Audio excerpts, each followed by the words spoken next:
Hello and welcome to the Hurling Show here on our game. We don't have Michael Verney this week. He's gone off to the Galway races, so we're after calling up a few buttes to the panel. We're after improving what we have. So we have former Cork manager, not to mention manager of other counties, John Melyer, and we have 2013 goal hero, can we call you, Darach Honan of Clare. How are you doing, man? Well, lads. Good morning.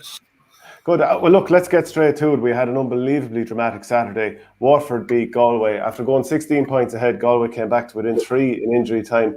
Cork saw off Clare eventually. There was games in all the other tiers as well. But, John, we'll just start off with Cork. What did you make of that victory, 319 to 123? I think it's a fantastic result for Cork. They've been kind of 3 weeks waiting for a game to come up after the game against Limerick, and that against Limerick they played quite well but didn't really finish off the game, so we didn't really know where they were at this stage. But they showed a lot of grit and attitude and character yesterday. I thought some of the young fellas really stood up well. Downey was excellent, Sean O'Donoghue, Tim O'Mahony. So I think it bodes really well for Cork. And then Shane Barrett, one of the younger lads, coming in to get a goal. So I think it's a case of, excellent progress over the last few weeks. And the draw in the morning now against Dublin is going to be critical, for Cork. But I think that they're going in the right direction. They have a kind of a new style of play. Grady is working the ball out from the goalie out. So it's a new style there. And the result was there. They kept going. Now Tony Kelly definitely should have scored, but Collins is a fantastic shot stopper. So I think Cork deserved that. Probably expecting a little more of Clare with the fact that it was their 4th game, and they whether the game last Saturday took an awful lot out of them, I don't know, but I expected a little bit more from Clare. And I was writing down my notes, Shane, when I knew I was coming on here. I was frantically writing down notes, and I said wides. And I know Dara will probably agree with me there now as a chairman. Like shooting from the sideline and things like that is a bit mad. Probably, Shanahan probably could have been more central, things like that. But I think it's great progress for Cork, and I think they'll get back down to training this morning, and certainly looking forward to the draw in the morning. Yeah, Darragh, what would you make of that? Like coming down the heel of the hunt, probably just, the agony of watching Tony Kelly going through. I'd say everyone in the country thought, well, obviously this is the right man at the right time. He's going to bury this. And Patrick Collins did well, got in the way of it. But I'd say if it had to go anywhere else, the power of it was in, and Clare were through. What was that like for you watching that? Yeah, it was a bit of an emotional roller coaster at the end. Tony did so well when he caught the previous ball and to win a penalty and for Cork to go down to 13. It was a real grandstand finish. When Tony, then everyone, I suppose, and Clare was hoping that the next play would result with Tony getting the ball somewhere close to goal. And when it happened, and when he had the run on the Cork backs and he had a full strike on goal, I suppose I was convinced it was going in. But it was a fantastic save from Collins, and it was a bit of a tight angle as well. And he got a good shot off, but it was a really, really good save from Collins. And it just left. I just felt so deflated after. Left the Clare crowd so deflated, but a really great. I really enjoyed the game. Even though we lost, it was really great championship stuff, and the heat of the battle was there, and for Clare to put in a performance like they did, I thought the performance was very good. 4 weeks on the trot, it wasn't easy, but they fought really hard, and the Clare crowd was very proud of their team afterwards, and that showed when they stayed on to clap them off, and it just wasn't to be in the day, but an emotional roller coaster, and unfortunately just wound up on the wrong side of it.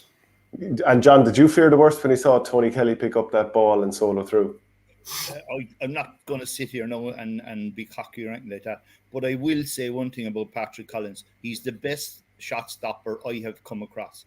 And Nash won't mind me saying this, that Collins was brilliant. Anytime that I was involved with him there for the few years with the under-21s and with the seniors, Collins is a fantastic shot stopper. His puck outs mightn't be the best in the world compared to Nash.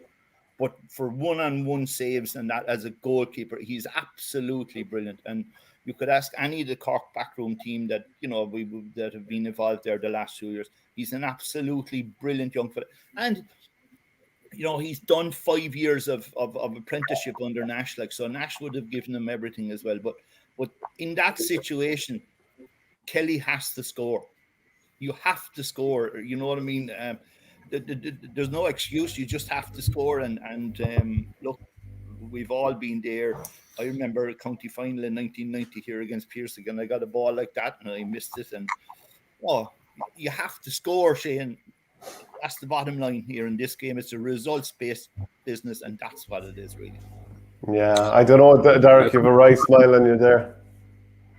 Yeah, well, I was just thinking, I'd agree with what John said there about Collins. Like, he's a fantastic goalie, and I thought in general play he added another dimension to Cork as well, where every time that the Cork full back line won possession, he offered an option on the far side, and they switched to play across, and that was used over and over again to launch the Cork attacks. And I thought Collins did that really well, so no doubt he's a brilliant goalie.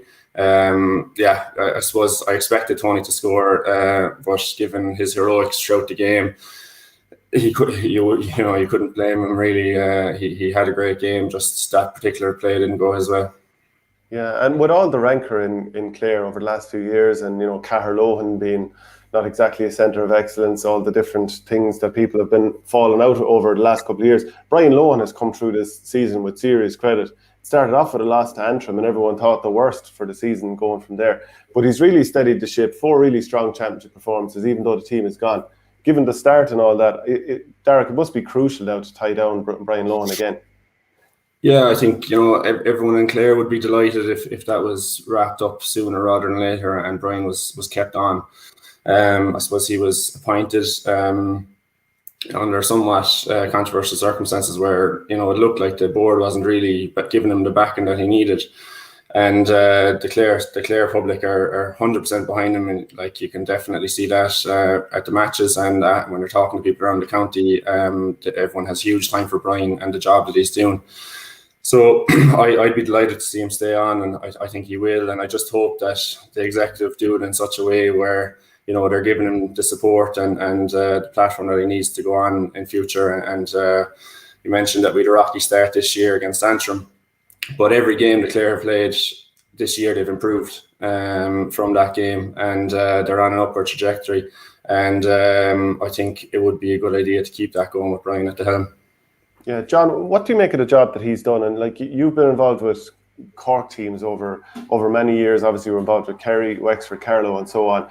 But like, how difficult a job is it when you know that the structures or the stuff around you isn't that good? I mean, you've probably been in Cork when it's been right and when there's been rancour. So, what has Brian been up against when things are tough around you? I've always said this, Shane, is when you're appointed manager, you're the manager and you're responsible for your time period. And I think Brian deserves great respect and great credit. He's really, carried himself exceptionally well, both on the sideline and after the match there. Any bit of the free that ended up as a penalty, any bit of controversy, I think Brian has been really good. And I think what Dara's saying is 100% right, that Brian needs to stay there for continuity, for Clare, to keep building on what they've had. But they've had a tough time off the field in terms of the structures and all that. And their minor and under 21 team, are not going well in the Munster Championship games and that. So that's a concern. But I think Lohan, he's dug out a few players, that were around a few years back and brought them in and freshened it up. I also think like the likes of Peter Duggan and those guys that are, Dara would probably know some of the other fellas that are missing better than me, and Podge and those. Like you can't afford to lose those, and you need 20 players now. Whether you need 5 subs now. You saw the importance of it with Limerick. In my time in 18, you saw the importance of Shane Barrett coming on, getting a goal. Substitutes make a huge impact now, and whether we need 2 backs or 3 backs and 2 forwards or 3 forwards, like Peter Duggan, Podge, and those would have added. So I think Brian needs to just go again and have more continuity and find 2, 3, 4 new players again and build on that, and take the reliance off of, it's the Tony Kelly show in a way, but take the reliance off Kelly and give him a chance and that. But Brian has, carried himself really, really well over the last few years. Yeah, and Darach, to be fair, one thing I'd say is that a lot of those players that he's had in the past few years, he's actually improved them. Like Conor Cleary has been so good at full back. I mean, he plays full back in a raw sort of way that I think we can all appreciate. Rory Hayes keeps kicking on. Look at Dermot Ryan's progression, what he did with John Conlon at centre back. I know it didn't go perfectly for him yesterday, but Cathal Malone keeps kicking on. Aidan McCarthy, like he actually is. It seems like he's helping improve these players. And then also, if you could get a couple of those lads back, the likes of Peter Duggan. I mean, the short-term future is certainly pretty good.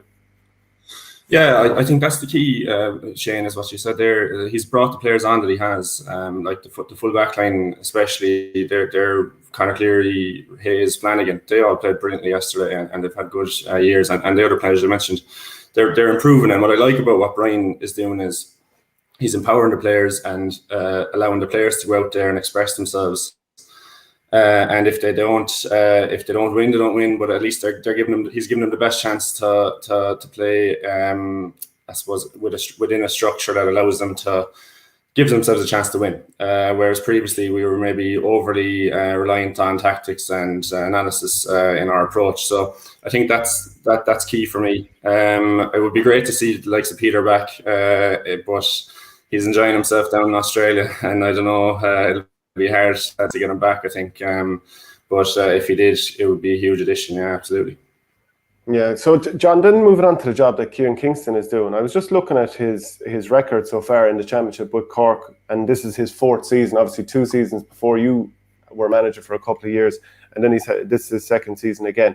So he's had 12 games, won 6, lost 6. Now you could say that 2016, losing early to Tipperary and then Wexford in the qualifiers, or was it a quarter final? That wasn't a very successful season. Last year, losing 2 out of 3, probably not a successful season. 17 got to an All Ireland semi final and maybe should have won it against Waterford. It was important to keep getting, like, he was probably under a lot of pressure to make sure he won this game, because you were out if you didn't win this, and then that's 3 out of 4 seasons are probably failures. Yeah, like every county knows, Shane, that you must win your championship matches. It's as simple as that. It's a results-based business, and Kingston has gone with a lot of the younger fellas. We introduced them in 2018, like Pat Collins, Sean O'Donoghue, Tim O'Mahony, those guys. So they've all been introduced, and a few of them now, especially Tim O'Mahony, has matured a little bit more from 2 years ago. Collins has taken over from Nash. Sean O'Donoghue has improved his hurling. Jeremy Mellerick is back in now, but he was injured last year. So those guys are coming to supplement Hoggy and Harnedy and those, and that's what's needed and that's what's required. And then with Pat Ryan and Donal O'Mahony with the under-21s winning those, and the work that Dennis Ring done over the last few years with the under-20s and the under-21s, they're admittedly losing 2 matches to Tipperary, but those players are now starting to come through. So you could see the introduction of new players and all of that by Kingston, and it's improving. But it's going to take time. It needs a small bit of luck. You probably got a bit of luck yesterday with Tony's shot saved by Patrick. But look, it's progress, and it's going forward in the right direction. Yeah, with the manner of the under-20s win against Tipperary over the week, taking over in the second half, and that's without even maybe 1 or 2 of the stars. I don't think Alan Darach Conley. I mean, that just, like, to me, Cork are a common force. 16 years without an All-Ireland, it has to end eventually because of the quality of players that keeps coming through. But there's a huge jump now. You look at 17-year-olds now and 20-year-olds. It's a massive jump, from a skill point of view, from a physical point of view. Like Dara, what are you, Dara? 6'5", big strong guys, and that it takes time to build up that over a few years. You can't just do it. And I go back and look at the old days at the under-21 structure. Those guys were 21 and then they were senior, whereas now there's very few 20-year-olds playing senior inter-county. So it's going to take Cork, a couple of years to introduce that talent that Pat Ryan, Donal O'Mahony and Dennis Ring have brought through in the last couple of years. And I think it's getting them up to the table is the difficult challenge. Yeah, Darach, just jumping back to Clare there, some of the talk was that at the end of last season, some of the players, the experienced players, maybe John Conlon, Cathal Malone, that they went to Brian Lohan and talked about maybe tweaking the tactics and how they do things to have more of a modern approach. Is that what you're hearing? Has he kind of embraced what the players are saying and what it's like out in the field? Because obviously a manager, he looks at it, he studies it, but the experience out in the field might be slightly different to what a manager sees from the sideline. Yeah, I think, any good manager is constantly evolving because the game is always changing, and sometimes the players are best positioned to give that feedback as to what we need to tweak. But I think that would be no different than any other county, whereby players would be empowered to have an input into the style of play that they're playing, or what they're seeing, or what we can tweak to do things a little bit better. So I think Brian has incorporated that, and the lads are comfortable going to him with different things like that. And I'm sure there's times when he says no, we're not going to do that, but definitely to empower the players to allow to be comfortable to make those suggestions is important in any setup. So he's done a good job on that. Yeah, just back to Tony Kelly again. A couple of those points that he scored really were outrageous. There was one over by the far sideline, probably along the 14. He was faced away, knocked it over. And then the one where he's been fouled by Niall O'Leary and he does a twirl and knocks it over from the 65 at the sideline as well. Where would you see the like of it? Yeah, the one in that was in over in the 14. I remember my head was in my hands when he went to shoot it. I was thinking he was running the wrong direction over the shoulder. After getting the pass, Taylor gave him a pass, and it was outrageous score. And then the one on the sideline in front of the Mackey stand just lifted the whole crowd, the whole arena, because it was just a sensational point. When he faked the shot, pulled it back in, went around O'Leary, who was, he was so tight on him all game. O'Leary was anywhere he went, he was beside him. And I know the ref actually blew the free previous to the strike. But I think the fact that the crowd went so wild probably swayed the ref. He had to give it at that stage, but it was an outstanding score. John, like when you're managing teams, and you've had Patrick Horgan and some of those other brilliant players with Cork, would you try and tell players, well, look, don't be shooting from stupid areas here. We have a scoring zone or whatever. Or with someone like Horgan, do you say, look, chances are he'll put it over? No, I refused Holy Marys. I call them Holy Marys. Like when you get guys on the sideline like that. And I remember in 2018 telling Bill Cooper, I said, Bill, whatever you do, don't shoot, Bill. Please don't shoot. You know what I mean? And Bill, just get the ball and give it to Hoggy and or Cadigan, and they'll score, and I'll give you the credit, Bill. Don't worry. Then Bill is over on the far side of Thurles. I think it's the Ryan stand, the smaller stand. And he's about 90 yards out on the sideline, strikes it straight over the bar. So someone says to me, there's a lot you know about hurling. You know what I mean? But look, I'm not Lord of mercy on him, Jimmy Grady, Donal O'Grady's father was a selector with the Bars in the 80s with me. And I remember doing that one day and I missed it, and he pulled me aside and he said, who do you think you are? And I said, John Melyer. And then, no. He said, you think you're Christy Ring? He said, only Christy Ring would have a go from there, like, you know what I mean? So I let Tony Kelly go, but Jesus, when Bill Cooper striker Danny Carney off his left-hand side, would drive me bonkers. And I said, Danny, whatever you do, don't shoot off your left. And then I'd see Danny before training and he'd be trying to score off his left. And I'd say, Danny, what are you doing to me? Just strike off your right. That's your strong side. Like, but Tony Kelly or Hoggy or Joe Canning, that's a different story, you know what I mean? But I interviewed Patrick Horgan not so long ago, John, and he was talking about the level of preparation he puts in. I get the sense that he's meticulous in his preparation with everything. Was that your experience of him? Yeah, like our training would have started with Cork at 7:30, and Hoggy would be there at 5:30. And that early? Yeah, Hoggy would be there at 5:30. Owen Cadigan just 5 minutes later. Alan Cadigan 5 minutes later. And then, about 6 o'clock, Hoggy would go out on the pitch, himself and Alan Cadigan, and they'd have 5 balls each. He'd put them down on, more or less 40 yards out from the goal, 5 balls in the line, just run onto it, pick it up, stick it over the bar.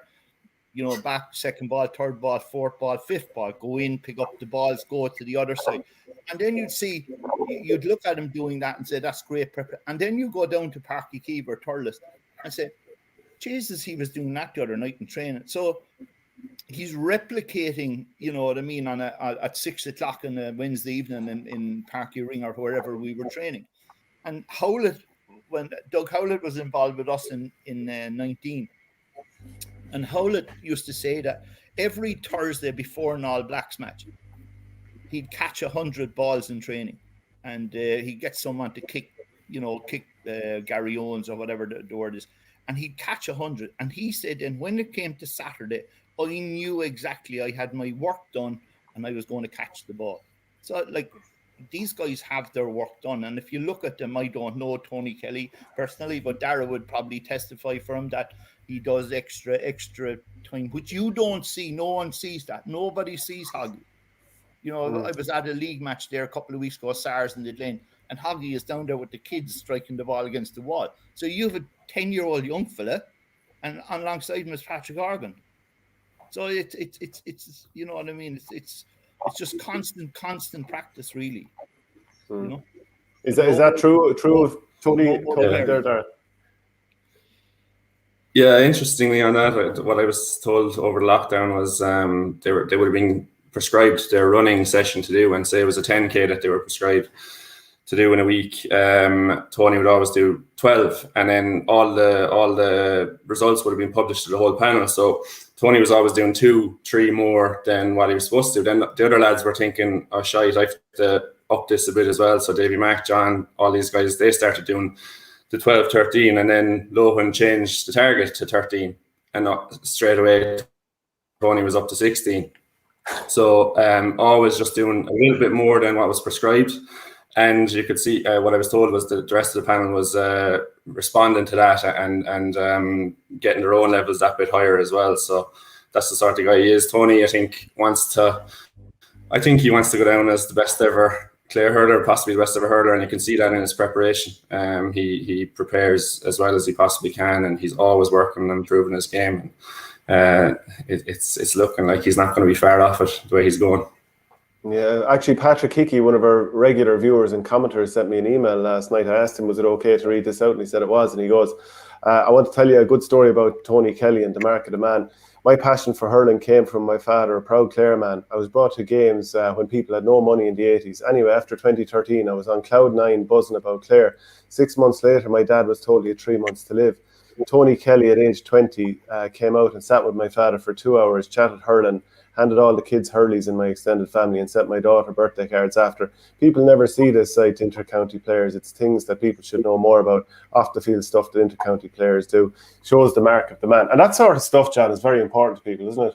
Yeah, hugely important. And you know, Nash and Hoggy and all those guys, Owen Cadigan, Bill Cooper, and that, they were doing an awful lot of work where nobody sees. And I know we all get ridiculed and we all get abused and all that, and you know what I mean? But there's an awful lot of work that's done off the pitch. You go to charity things, you're asked to just stand in for half an hour for a photograph or something.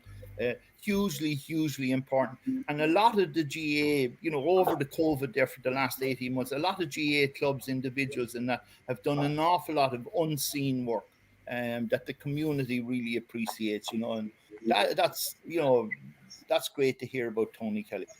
Yeah. Just a question about some of the other players then, Darach.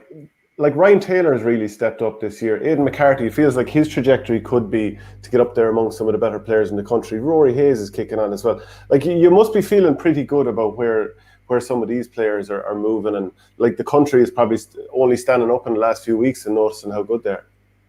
Yeah, and Ryan Taylor especially, like he's kind of come out of nowhere. He had a promising season last year, but like he was one of the top players this year.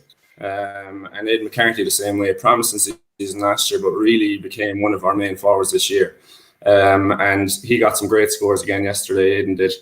And he'll add a few strings to his bow as well. I think Aidan sometimes becomes a little too focused on just getting the score when he gets into possession, but he can bring others into play maybe a bit more and not always take the shot on. So I think those two especially, Cathal Malone has brought his game to another level again.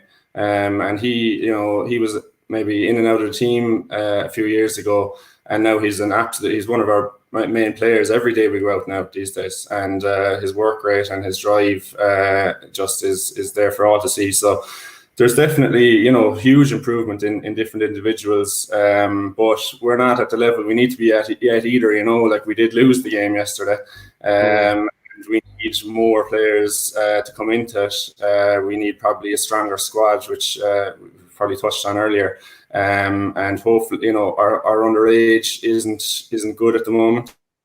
We're getting good beatings at 20s and 17s level, and we need another 3-4 players to come into that squad and boost it on, because there's a few lads who are coming towards, they're coming into their 30s now, and the GA career isn't as long as it used to be. So there might only be a short enough window left to get the most out of this team.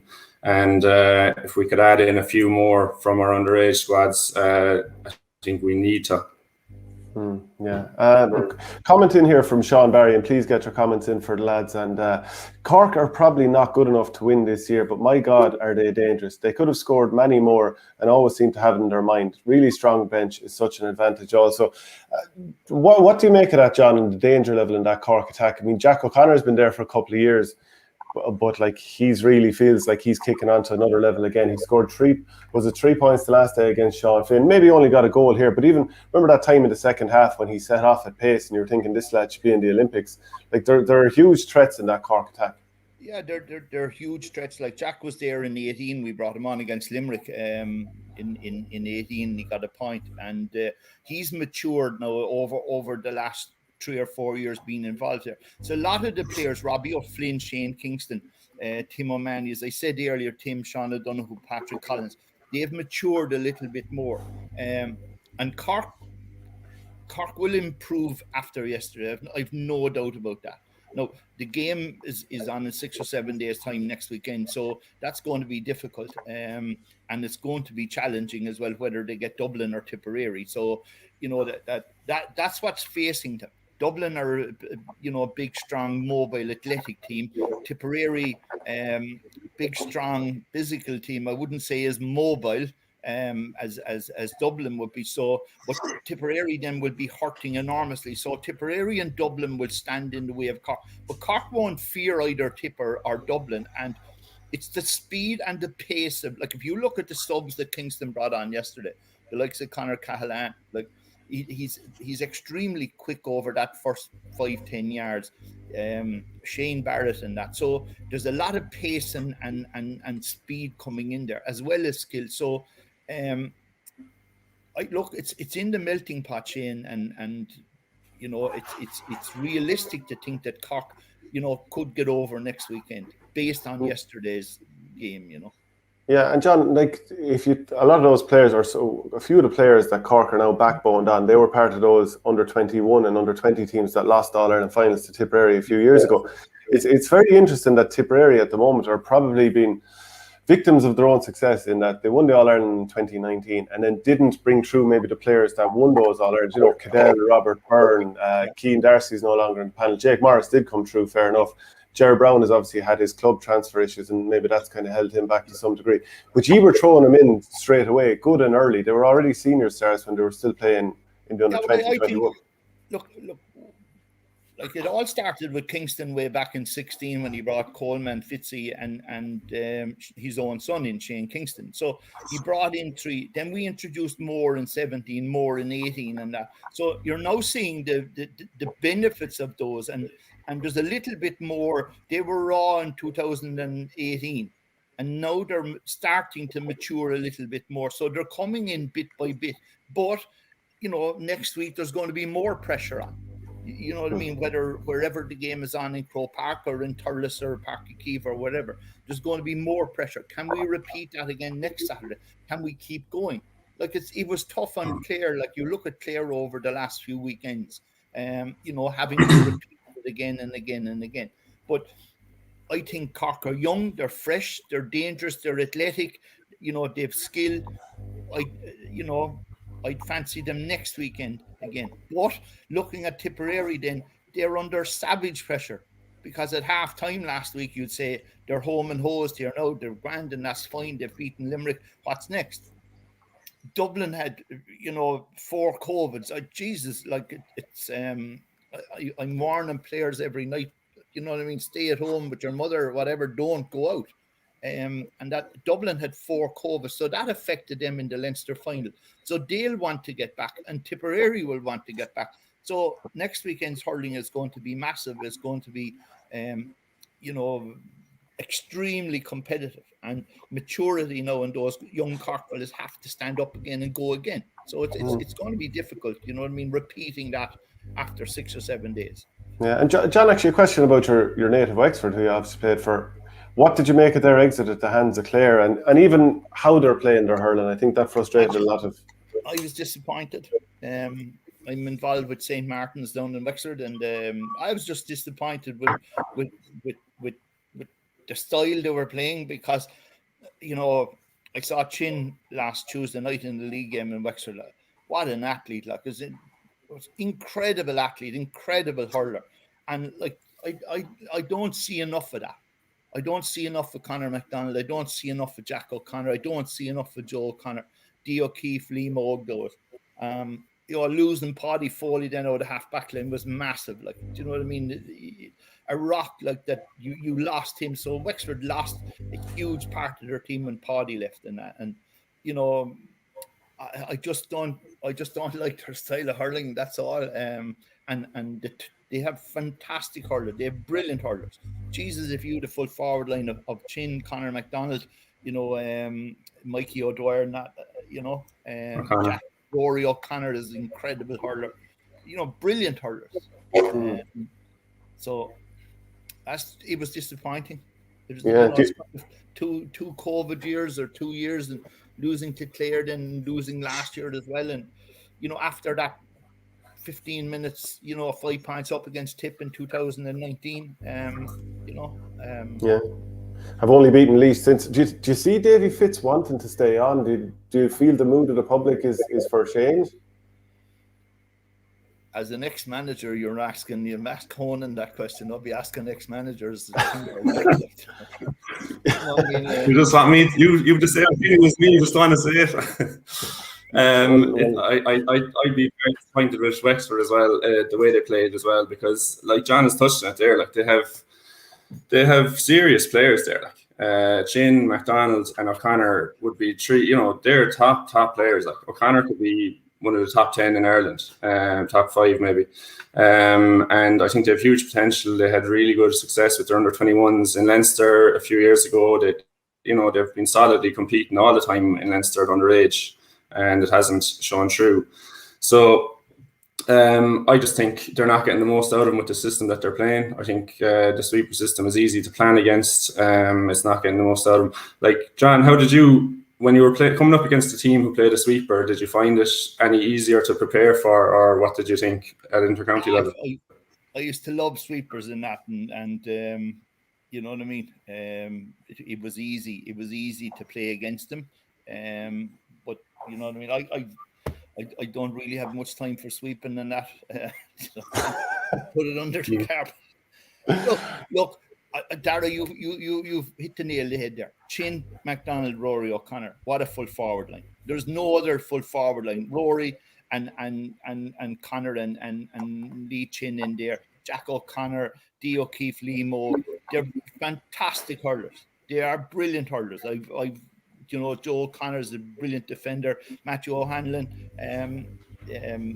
Foley was a lot. As I said, Foley was a lost line. But you know what I mean. They need to get something out in the next year. Liam Ryan and the goalie and Liam Ryan are top players as well. Like, they've strength throughout the team. Like, yeah. Liam Ryan is a colossus as a fullback. Yeah, like I go through them, Dara, and you know what I mean. Individually, they're brilliant. They're absolutely brilliant. They're brilliant hurlers. A smart arse I know says to me about Cork that when Cork gets to Croke Park, like he thinks they're very good, they have all the talent, but at Croke Park, we know the results haven't gone right there since, I think, the 2013 All-Ireland semi-final, since Cork last won championship game at Croke Park, but that it's kind of gone in a way that they nearly beat themselves at this stage. Do you think that what do you think of that, John? Do you think Cork are in, like, we don't know if it's going to be in Croke Park yet, but do you think this Cork team are ready now to kick on to that next level? Jesus, I'm not the right man to ask that answer that question, because I was there in 18. We were up 6 points with 8 minutes to go, and we lost it in extra time. And then we lost the previous year to Waterford in 17. I think Pat Ryan hit the nail on the head there with the under-21s there recently, and he was saying, like, this team has no baggage in a way. Like, a lot of these young fellas have no baggage going into wherever. And I think Kingston will want to be parking the bus on that. That, it's nothing to do with this team. These are all young fellas, and I think Pat Ryan was really spot on when he said these young fellas won the under-20 All-Ireland there last week, and they have no baggage, and it doesn't concern them that Cork haven't won in Croke Park or Cork haven't won in All-Ireland. So I think they'll park the bus on that, and it doesn't matter where the game is going to be on. But I would imagine it would be Croke Park. Yeah, because remember when we spoke last year, John, you talked about kind of Cork's. Ever since the strike, Cork winning close games, it hasn't really happened, and kind of went through a variety of reasons. They won a close game here, like this went down to the edge. Obviously, it could have gone either way, but they did that, and they did it without maybe most of the steel not being available. Like Colin Spillane has been available, Cadigan and Damon Cahalane. Like, that's a serious sign of a team. Yeah, but I think, as I said earlier, and I'm just repeating myself, but Coleman and Dawes and Fitzy, Tim O'Mahony brings that bit of steel, but Tim O'Mahony brings that hurling. I think those Cork players have matured, and David matured really quickly over the last few weeks. And I think that's what's standing to them. And then the introduction then, Shane, of your subs. So Barrett has made a difference in the last 2 games. Alan Connolly has made a difference in the last few games. So that's hugely important for an impact off the bench. So, whether it's Tipperary or Dublin, it doesn't really matter now at this stage. You're just going to have to beat what's put in front of you. And, I think Cork is a 50-50 with Tipper with Dublin next Saturday. Yeah, last year Cork beat Dublin by 6, and they were up 12 late on. They fairly gave them a good scotch, and I felt, at Semple Stadium. But what do you think, Darach, in terms of where Cork can go this year? Because I thought they were quite good against Limerick. Their puck out imploded. Seamus Harnedy went off injured early after starting really well. Robbie O'Flynn and Patrick Horgan probably had their quietest games ever for Cork. And still, they were able to absorb those 2 goals and make a decent push in the game. So, looking at that performance and this Clare performance, how far do you think Cork can go? I think Cork are trending well. I think that, maybe a few years ago they mightn't have had the same squad depth that they do now. And you see with Connolly and Barrett coming on and making the impact that they did. And I actually think I would give Connolly more game time even again than what he's getting, because I think he's a serious player. So that's squad depth in Croke Park, might be enough to turn it, because they have so much pace in the team, like Kingston, O'Flynn, Jack O'Connor, and then to be adding in Barrett and Connolly coming in off the bench, like they have so much pace that Croke Park should actually suit them. So it doesn't make sense that they don't have a good record up there. But like John has pointed out there, maybe they're just coming to a point now where they're mature enough and they're coming into their prime that they'll be able to get over the line in Croke Park. So I would think going into next weekend, regardless of whether they draw Tip or Dublin, I'd probably put them as favourites. Being honest, I think if I was Cork and they drew Dublin in the morning, I'd be very, very confident of progressing. I think Cork are a good bit ahead of Dublin at the moment, and they should beat them.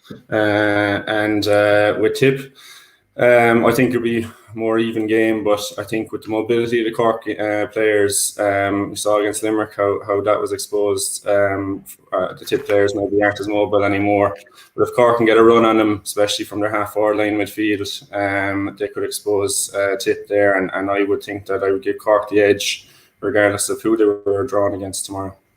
Yeah, actually, just before we move on to the Galway and Waterford game, and just seeing as we've mentioned Tip once or twice there, John, what was your read on Tipperary's, I suppose, collapse, or else Limerick overwhelming Tip in the second half? What do you think? Do you think Tip could have done anything differently to stop that? It's very difficult on the sideline when things are going against you. But we're going to talk about the Waterford-Galway match in a minute. And you're talking about the GAA now has become 4 quarters due to the water break, really. And I make that point about the Waterford second quarter yesterday. But you're in the Tipperary dressing room at half time and last weekend, and Sheedy is there and Eamon O'Shane is saying, nice and calm now, lads, just keep going out for the second half and we're fine. And, we've done this before. We've gone through this before. Let's just pick it up, just maintain it, stay in the game for the next 10 minutes, and we're home and hosed here.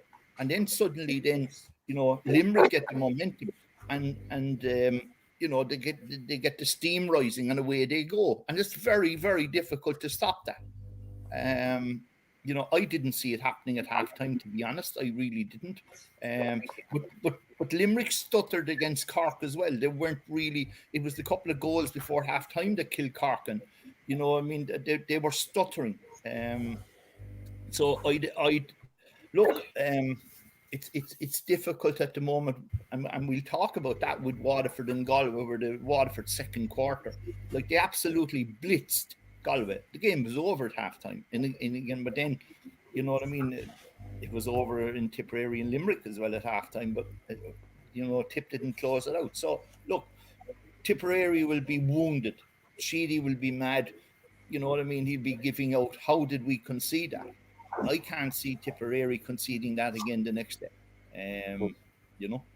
Yeah, well, it might be the right time for Tipperary to learn the hard lessons. But I was in Thurles yesterday to see Waterford's put up 130, and Galway, they made a serious burst in the last quarter. They won that period 3-8 to 5 points, but not to get too stats heavy, but it was that second and third periods. I think it was 116 to 5 points, and Galway more or less capitulated for long periods of the game. So like it was a crazy game, I have to say. Did you feel, Darach, that at 16 points down the three-quarter stage that the game was done? Yeah, absolutely. I thought Galway looked absolutely dead on their feet for the whole game until that point. They just looked like they had no energy, the momentum, no matter what way it went. Even if they got a good score, they never ever kicked on in the first 50 minutes. When they got the red card, and there was when Waterford were red carded coming out to the second half, and there was a bit of a row, and lads were hopping off each other before the throw-in. I kind of thought, okay, maybe now Galway will wake up, but they looked just dead on their feet, and they offered nothing until that last foray. And Canning was positioned inside, which I had thought would have been a good idea. I think Galway, had brought him out the field in recent years because I always felt it was because Canning was getting frustrated. He wasn't getting the ball that he would have liked inside, and then they're now in a position where you would think they have enough hurlers out the field to get him good ball inside, but they didn't bring him into the game at all. And it was only when he came out and started getting on a bit of ball at half forward that they made a bit of a push towards the end. But it was too little too late at that stage. Yeah, an awful lot of those forwards are players for Galway misfired in this game. Cathal Mannion, I don't think I've ever seen him as poor. I rate him as a really good player, and it was only when he went in corner forward / full forward towards the end of the game, he got a nice ball turned and fired into the net. But like Sean Lennon, he was named at number 13, but was kind of operating in his own half back line. Joseph Cooney, Conor Cooney never got going. Brian Kincannon, 2 poor games in a row, and you expect a lot from him because he's been going so well. What was your read on Galway, John? I watched Galway against Dublin, and I was really, really annoyed with Galway. Like, Joe got a free after 2 or 3 minutes, and he went for a goal. I said, Jesus, what are we trying here? If we get a few quick early goals, Dublin are gone. I didn't expect that. Tapped the ball over the bar, and I thought that was the first mistake. And I just thought they were dead against Dublin, and I didn't see. And I had originally predicted way back that Limerick and Galway would be in the All-Ireland final, so I got that wrong. But I wasn't happy with Galway against Dublin. But then again, yesterday, seeing I was coming on with you, Shane, I was going to write notes here at home. And the first quarter, and I said the GA has now become 4 quarters, but the first quarter yesterday was 9-7. So you'd say we're fine, we're grand. Galway weren't really going great, but we're only 2 points down. But the second quarter then was, they outscored them 1-9 to 2 points. So, that Waterford were up 12 points then at half time. And unlike Tipperary then last week against Limerick, when it came out to the third quarter then, Jamie Byrne really got on the ball then. Jamie Byrne and Lyons. And I thought the 3 Bennetts were incredible. I thought they were outstanding. And their scores then from the half-back line, Waterford scores from the half-back line. And Waterford's support players were when the guy, Barn or whoever, was on the ball, next minute then you saw another fella running on the shoulder. So, at the end of the third quarter was 125-12. So they won the third quarter, Shane, 7 points to 3. So effectively, they were 16 points up after the third quarter. And then, I'd be annoyed as well with Conor Gleeson for being sent off. Like, that was silly because he's going to miss now the quarter final next Sunday. But, Tipperary or Galway then started to hurl. Johnny Glynn got a couple of goals in that. And but the game is over. There's no point hurling in the fourth quarter if you're 16 points down. You should have hurled in the first quarter.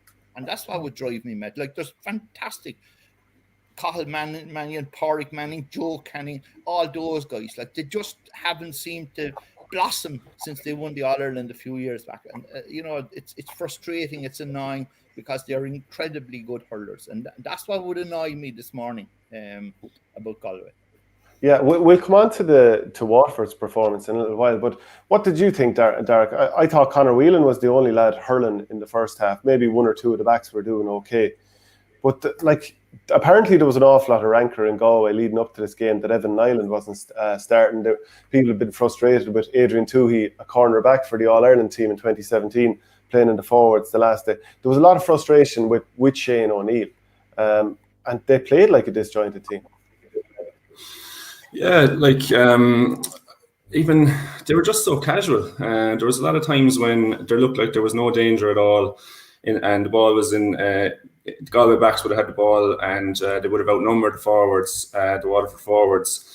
But the Waterford forwards were working really hard. But even then, it could have been a 2-on-1 or a 3-on-1, and the Waterford forward was able to turn them over.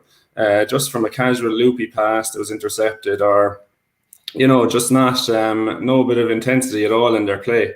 And that was right throughout the field. That when the ball went up, they didn't have the same work rate as the Waterford lads, and Waterford were able to run it out with really good support play and good running, but they were able to run it out very easily. And Galway didn't look like a team. I wasn't aware of any discontent up there, but yeah, what you're saying there adds up, and that might have been the case.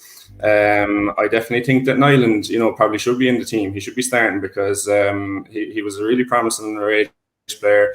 Last year when he came on against Limerick, he had a huge impact on the game. So he probably is a player that he's young, he's hungry. They probably could have used him from the start the other day because I suppose the lads that were out there didn't look like they were up for it. Yeah. John, would you say that the Galway bench, right, in the final maybe 20 or 25 minutes of the game, they scored 2-5. Cathal Mannion goes up into the forward line, he scores a goal. Joe Canning goes out to the half forward line, he scores a point from play and sets up 2 goals.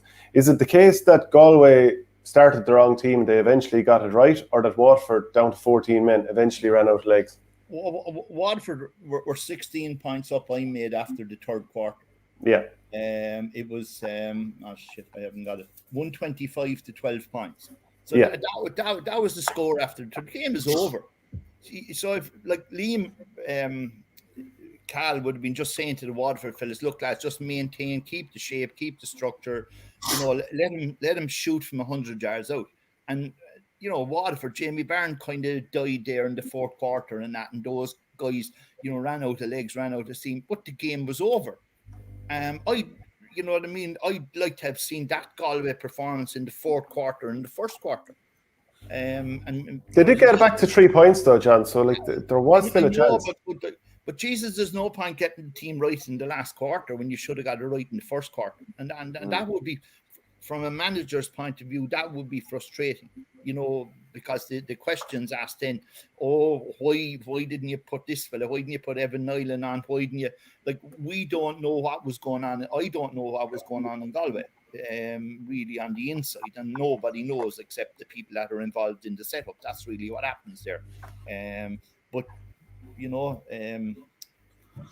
Cathal Mannion, Pádraig Mannion, and those, they pushed on and then they got the goals. You know what I mean? But it was over, Shane. That's the problem. Do you know what I mean? And you cannot let these teams get get a run on you like that. And but like if Conor Gleeson had stayed on the pitch, that might have been better then as well. Waterford would have driven on. Yeah, what did you make of the red card? I mean, like, I saw the decision and he did flick back at Canning. I don't think it was going to kill the man, but, you know, it was silly. Canning seemed to be about to draw a boot at him as he was running past, but didn't actually follow through with the boot. And then Gleeson had probably already decided to flick.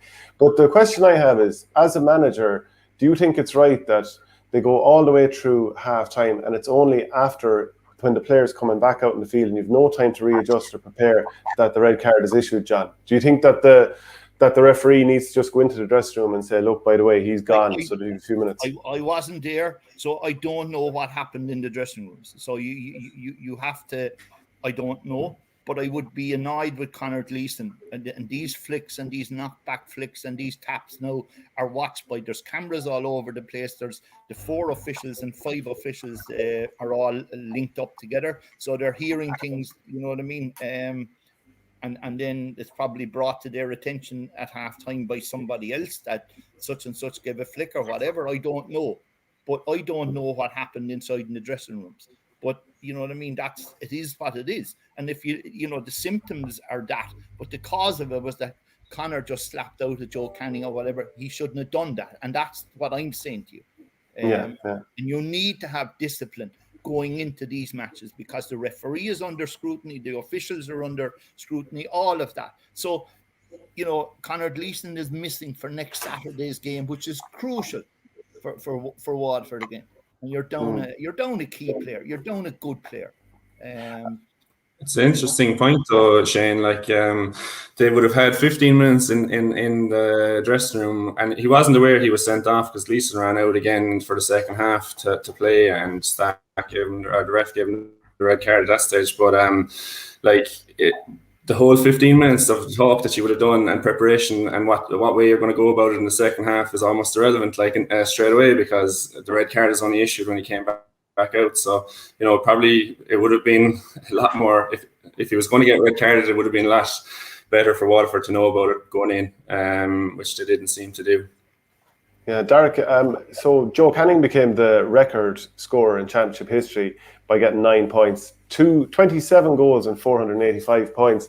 Now, one of the greatest games he ever had happened to be in a classic that you also played in, an under-21 classic, Cork and Clare in 2009.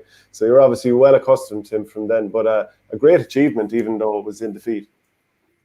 Yeah, an unbelievable accolade for him, and he's almost like the LeBron James of the GA, because he came on the scene. You know, everyone knew about him in the country from when he was 14, 15, and to be able to carry that burden and to go on and fulfill his potential at senior level is a huge achievement, and there would have been a lot of pressure on him. So it was great for him to get that accolade, and I'm sure, you know, there's plenty more in him as well. I would say he could play on for another few years yet and drive that tally that bit higher for the next fella following after him. You could tell it wasn't on his mind either, because he had a few frees that he gave short passes for rather than putting it over the bar. So it wasn't that he was playing for or anything. You know, he's a team player all the time, and he's definitely one of the best we've seen. Yeah, just jumping on to Waterford now, John. They had 11 different scorers in this game, which is always a great sign. The half-back line had 5 points scored from play in the first half. Caleb Lyons. Actually, do you know what? When I saw the team being named the other night, and I know they've Irla Daly out, obviously Tyke de Burke isn't there, but like when I looked at the team all the way from 5 to 15, I thought they're all attack-minded players, including Caleb Lyons, who loves to drive forward, Shane Bennett, who was full forward in the All-Ireland 4 years ago, Kieran Bennett, you'd often see him as a wing forward. Yeah. Like, considering the injuries he's gone through and the performance they had for probably an hour against Clare and against Laois struggling, like that was quite a showing. Yeah, I think it was massively impressive by Waterford yesterday, and what I liked first was their work rate. And I think that was epitomised by the Bennetts. I thought they were incredible yesterday. I thought Barron was super in midfield, but it was their willingness to work the ball and then run the ball through a static, more or less, Galway midfield, half back, half forward line, and then you always had that support play. And you know, you go back and you look at Liam Cahill and his record with 2 tip under 21s. Like that was epitomised by work rate and hard work. And really, that's what he got out of them yesterday. He got it wrong, I think, against Clare in the first round of the championship with Calum Lyons. But yesterday he got it in bundles. And I thought, like, Hutchinson did a great job up in the forwards, more or less on his own one-on-one. And he held the ball up there.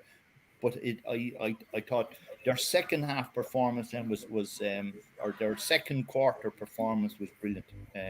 But then they really came out at the start of the second half. And again, as Darach said, they're losing Conor Gleeson and all that kerfuffle then at half time and the start of the third quarter. They blew Galway out of it again in the third quarter. Barron was super. Calum Lyons. Barron was dominating midfield.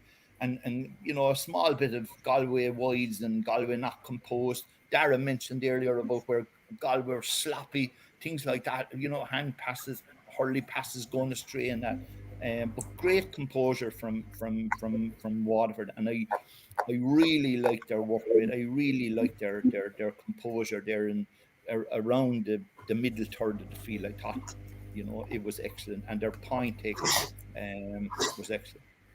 Yeah, Darach, it isn't every team that could just throw a guy who, I know Shane Bennett plays in the backs probably at times for Ballysaggart, and you know, he played wing back recently, but he slotted in there, and at times he was kind of playing as a spare man, or he was playing as a centre back that was trying to hold and drop in front of his full back line, which was the 2v2 situation. And then other times he'd press out. Like, he did that unbelievably well and drove out with the ball. And then for Barron, his first start of the season to play like that and score four points was incredible.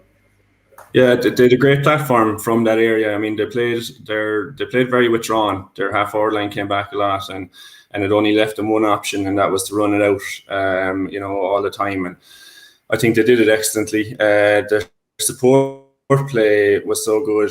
Every time there was a man on the ball, there was a man off his shoulder, and I thought Calum Lyons' point epitomised that. Where, but first, it was really great work rate from Deise Hutchinson to get a hook on a Galway defender in the first half when you know, Galway were again casual and sloppy in defence, and they were coming out. Hutchinson got the hook. Bennett squared up a man and beat a man, gave a hand pass to Hutchinson. Hutchinson did the same, and they wound up with a handy score from Lyons on the wing. And, you know, either Hutchinson or Bennett could have taken that score under pressure, and they'd have had a good chance of scoring it. But they went for the 100% option, which was Lyons on the wing, and an uncontested shot. And that selflessness and that team play and that support play, you know, over a season tells where you're taking the percentage option all the time. But yeah, that platform at half-back gave him, it was really good. And I think the mobility of Bennett at centre-back with Kieran and Lyons on the wing, they were able to launch those attacks, those running attacks, the way they did all the way through. Yeah, just looking at Austin Gleeson then, he scored 3 points overall, and one of them was a sideline. So he had to move into the half-back line then once the red card was issued at half-time. He played earlier this year in the half-back line, scored 4 points from wing-back from play and a free against Clare. Played full forward last year, really grew into the season. I thought he was excellent by the end of the year. What would you do if you had a player like that, John? Because it seemed ideal having close to goal, but then he's brilliant at bursting through. Like, he's kind of one of those lads where you're 6'2" maybe, and because he's so athletic, mobile, such a brilliant hurler, you can kind of play him anywhere. But sometimes that versatility might come against him because a lad likes to be left in one position. Yeah, but are there positions? I'd ask you a question, Shane. Are there any positions in GA at the moment? You know, Darach was talking there about the Bennetts in the half-back line scoring points. Like, Jesus, you know, 5 points in the half-back line. You know what I mean? Is that the new hurling coming forward? Know that you put your forwards, like football, you put your forwards in the back line, in your half-back line, like John Conlon going there, or, you know what I mean? But the hurling has developed again, I think, over the last few weeks. With a guy like Tony Kelly, Austin Gleeson, Darach Fitzgibbon, where do you play him? It's not where you play him. It's getting them on the ball is the key thing. And you know, Joe Canning as well, you know, TJ Reid. You really got to get the ball to these guys. So they've got to come off the half forward line, come into that that zone around the middle of the field and give them the option of either shooting or else giving the option of going forward and offloading again. But it's getting the ball tossed in Gleeson is the key thing. Now you look at Tony Kelly yesterday, Niall was on him and Niall was going to stick to him like glue. And that's difficult. But then, it's that's the key point. It's getting the ball to these guys. Is hugely important. Yeah, Liam Cahill said afterwards that Iarla Daly probably won't be right for next weekend, whether they're playing against against Tipperary or Dublin. What's your thoughts now, Darach, on where Waterford can go? Obviously, they lost the Munster final and the All-Ireland final last year, but even in the Munster final against Limerick, they put it up to them as much as anyone did. I think they were level with more or less 10 minutes to go.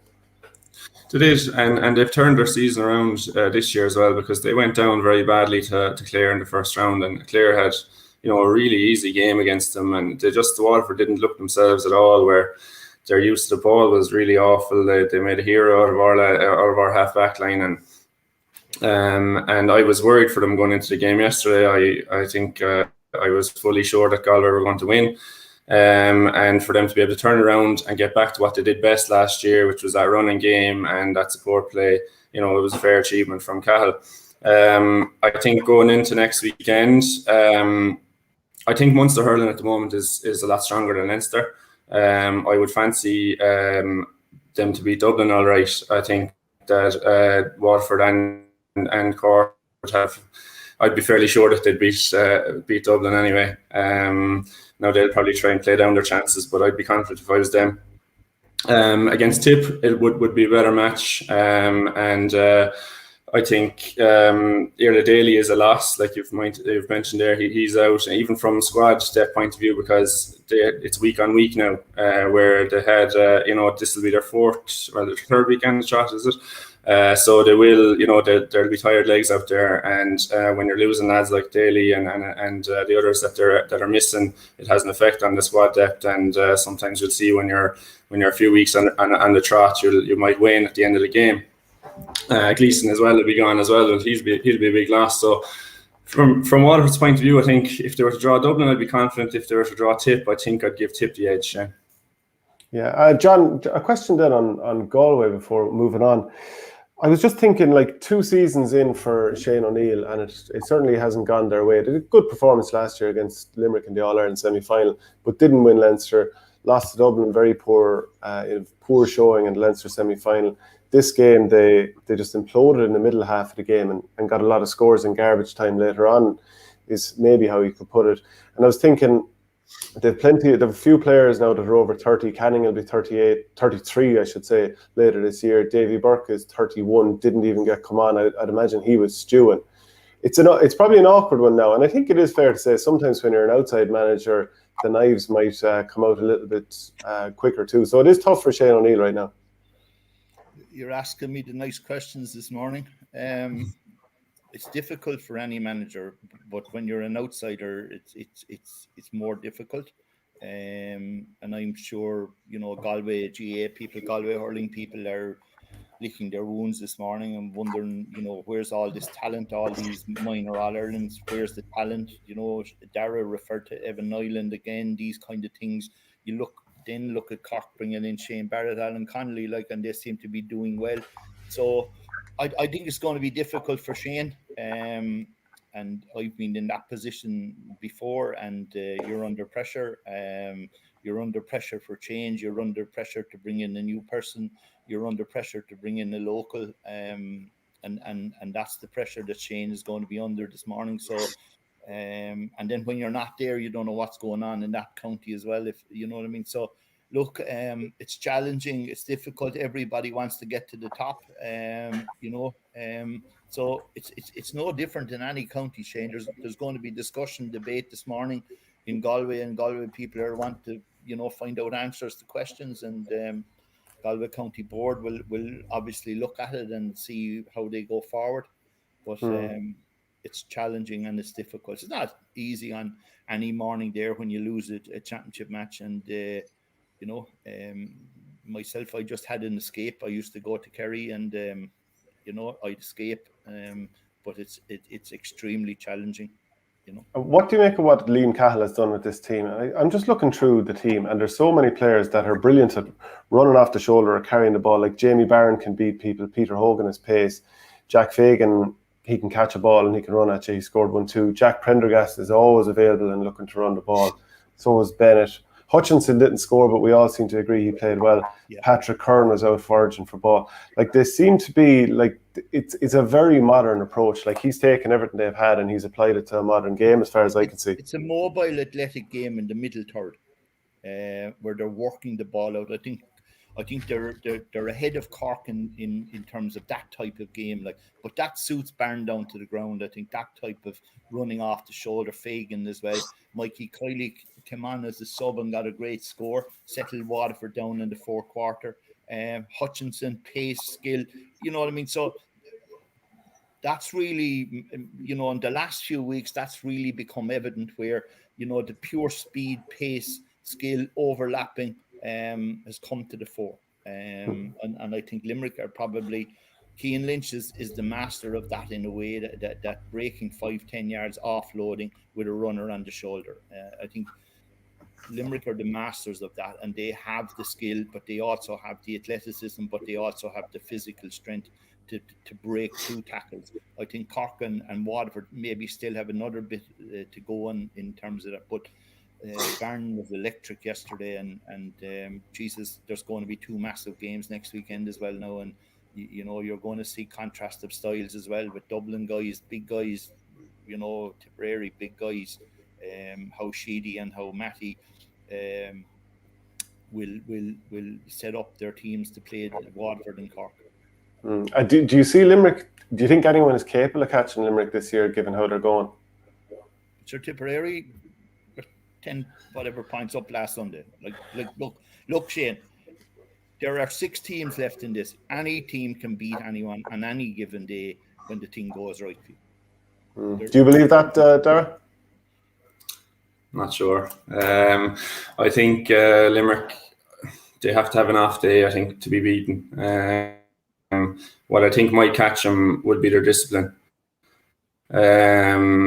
Where, like, if Aaron Haglan had gotten the red card the last day, which he should have gotten, would they have won the game? I'm not sure. And they've had a couple of borderline incidents with a few of their forwards where they could have picked up red cards. And if that was to happen in an All-Ireland semi or final, it might be enough to sway it. But outside of them doing something like that, I don't see them being beaten, unfortunately. And that pains me to say it, because I'm only over the border from them here. That would have to hurt. But Dara, look, you know in all your times playing with Clare, and you're going to Thurles to play Waterford, Limerick, Tip or Cork. You fancy your chances. And Cork will fancy their chances next week. Have no doubt about that. Waterford, and Jesus, I'd say the Waterford fellas, they're probably down on the beach and ring this morning or wherever. They'll be bouncing. Looking for next weekend. And Tipperary and Dublin will be bouncing as well. And these matches, any team can beat any other team. I'm convinced of that. 100%. Yeah. Okay. So we'll jump on then to Laois getting victory over Westmeath. This was a Division 1 relegation playoff, but both teams had just finished out their championship seasons. Laois had done, after a very poor start against Wexford the first day, where they conceded 5-31. They went and they beat Antrim in that relegation playoff and beat them with a very good performance. Westmeath had been beaten from pillar to post mostly during their Division 1A league campaign, then won in the Joe McDonough in impressive style. So both teams, it's unusual to come into a league game where both teams were playing very much at championship level because they'd gone through their campaigns. I think the red card was obviously massive here, because Laois went from 9 points behind to winning the game after Aaron Craig was sent off just at half time. I mean, it's been some turnaround for Laois and for Cheddar Plunkett in the last few weeks, John, because they looked like they were in a tailspin. Yeah, like Laois have struggled the whole year. But what surprised me about Laois was their match against Waterford last week. And they were there or thereabouts with Waterford last week. And extremely competitive, and they were ahead of Waterford at certain times during the game. Possibly could have gone on and won that match maybe. I'm not 100% sure, but they had done really, really well. And then yesterday, looking at Westmeath, I saw Westmeath against Kerry last Saturday week in the Joe McDonagh final, and Davy Glynn and those, you know, they were always really, Niall O'Brien, they were always really on top of Kerry in the Joe McDonagh final, and you know what I mean, won by 7 or 8 points in the end. So going in yesterday, I thought Westmeath might have the better of Laois, but reflecting back on it then, like, Laois's performance against Waterford was really, really good. And then yesterday to go, you know, look at Westmeath, and they're 7, 8, 9 points up and they're cruising along. But then again, go back to Conor Gleeson yesterday getting sent off. Go back to Darren Craig getting sent off. Jesus, you cannot do that now at the moment, because it just gives the opposition a huge advantage. Like, and you know, I mean, fellas have to be disciplined. But in fairness to Cheddar, like that and PJ Scully and those, like, they really drove it out there in the end, and probably, you know, I mean, more composed, fitter in the end, and you know, the match against Waterford really stood to them. But look, you know, Eddie Brennan done a great job there, and you know, it was disappointing them to slip back, like, and where you're hoping for teams to progress.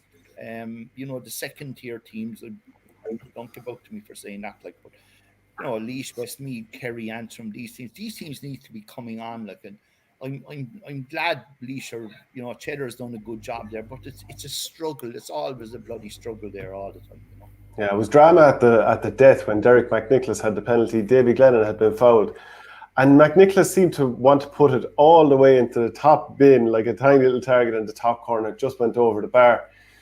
That probably a tough moment for him, because he's, you know, played for the county for many years, been a great servant for them. But I'd say he's kicking himself today, Darren.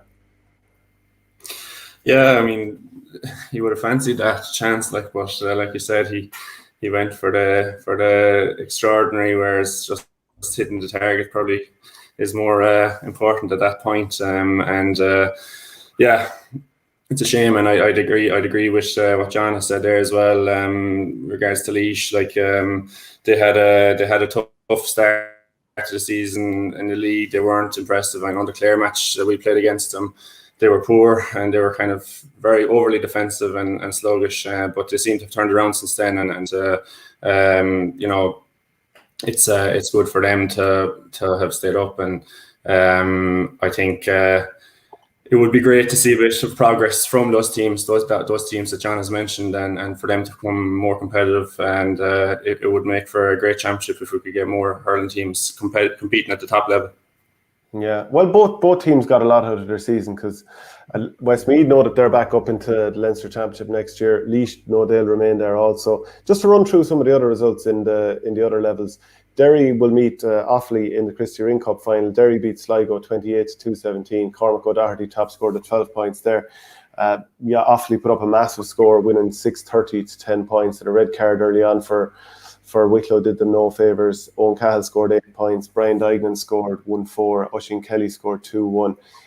In the Nicky Rackard, Keith Higgins scored 11 points for Mayo as they beat Armagh 223-29.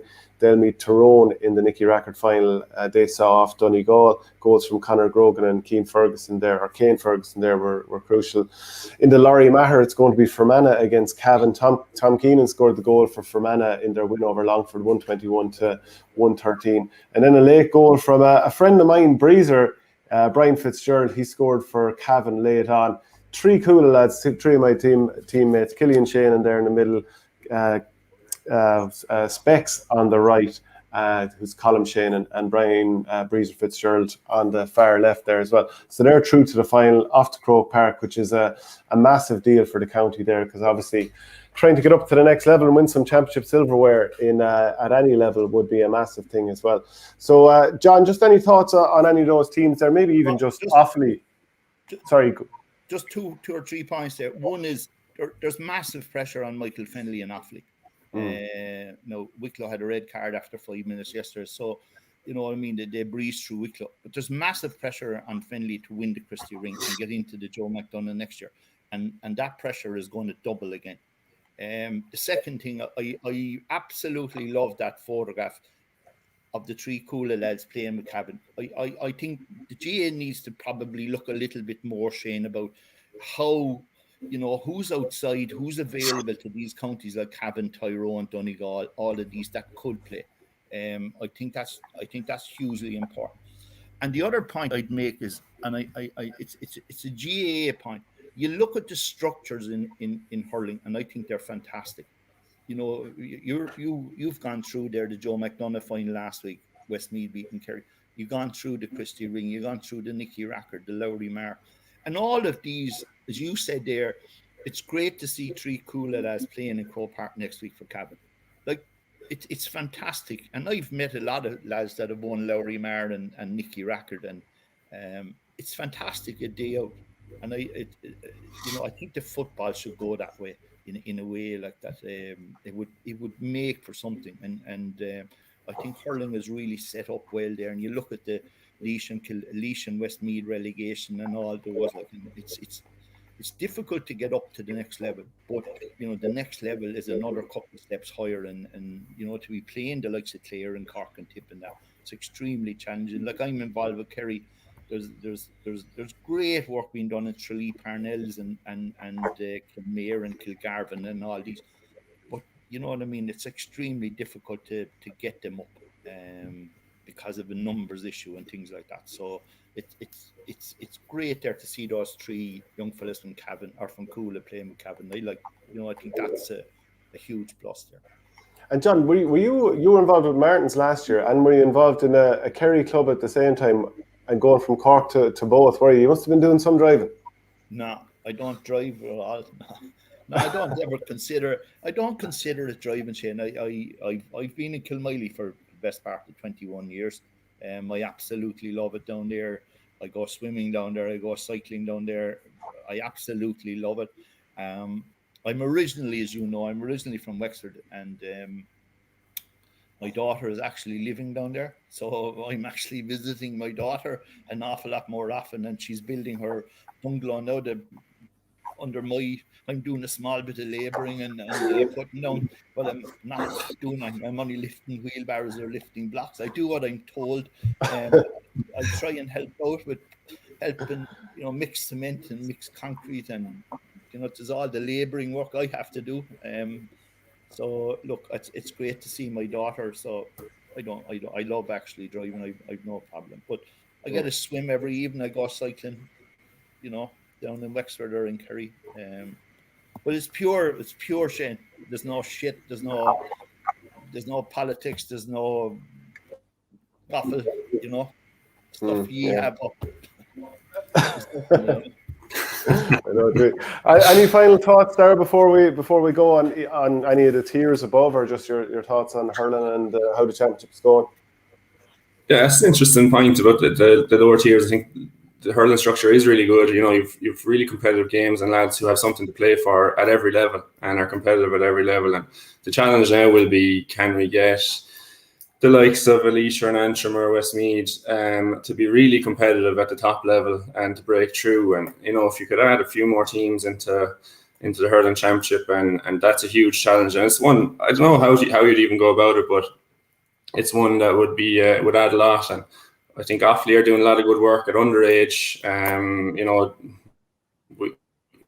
we in Clare are kind of worried about our underage, and people are saying we'll end up like Offaly and we'll be down the tiers if we don't correct it. But I think they're actually way ahead of us at underage with their underage structure at the moment, and they're competitive at both football and hurling now. And Michael Lightning probably deserves a lot of credit there for his organisation of that. So hopefully they'll be, you know, if they continue that, they have the tradition that they could break into Lee McCarthy and be competitive again at that level would be great. And hopefully we'll get our house in order as well in Clare, and we can remain there. Cusack will be on the Sunday game. Cusack will be on the Sunday game. Sure, the structures of Clare, about the underage that they haven't won. Do you remember the famous night he was on about Cork underage not winning? And, you know, so he'll be on shortly in the Sunday game about where Clare have gone wrong and all that. So that's right. Yeah. Well, I think if we could take a leaf out of Cork's book at underage and Limerick as well, who've done huge work over the last 10 years, and they're seeing the fruits of that. And at the moment, and Cork will, you know, probably make the grade again soon, and they'll probably be back winning all Ireland's again soon if their underage trend continues. So it just shows like the work has to go in, and you have to have things right to keep things competitive. Yeah, absolutely. Well, look, lads, thanks very much to both John Melyer and Darach Honan joining me this morning for the Hurling Show, which is on a Sunday for once rather than a Monday. Why wait the extra day? So, look, that's it for the show. Thank you very much, lads, and enjoy your weekends. Thanks, Shane. Thanks, Darach. Say hello to your dad. Will do. Yeah. Okay, men. All the best. Thanks, Shane. Thanks, Darach.